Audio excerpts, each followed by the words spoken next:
गजानन महाराज आणि शंकर महाराज यांना खूप धन्यवाद देतो. हे शिबिर झालं आहे त्यात दुसरी गोष्ट म्हणजे जे शिक्षणार्थी इथे जे आले आहेत त्यांचंही कौतुक आहे, पण त्यांच्यापेक्षा कौतुक त्यांच्या पालकांचं आहे. त्यांनी त्यांना इथे येण्यास उत्कृष्ट केलं, त्यांचंही मनापूर्वक आभार मानतो.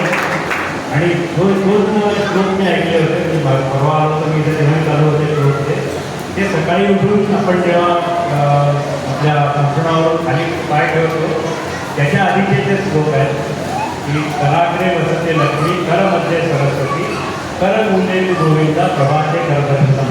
हे आपल्या आपण विशेष आपलं जीवन सुरू करतो सकाळचं हे हातांनी करतो.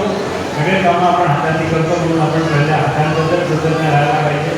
दुसरं म्हणजे समुद्र वसने देवी, ती भारत माता जी आपली धरती आहे ती माता आहे, त्या मातेवर आपण पादच स्पर्श क्षमस्व नाही. मी पाय ठेवतो आहे तुझ्या छातीवर पाय ठेवतो आहे ते मला क्षमा कर माते, म्हणून आपण ते दोन श्लोक लक्षात ठेवायचे आहेत. धन्यवाद.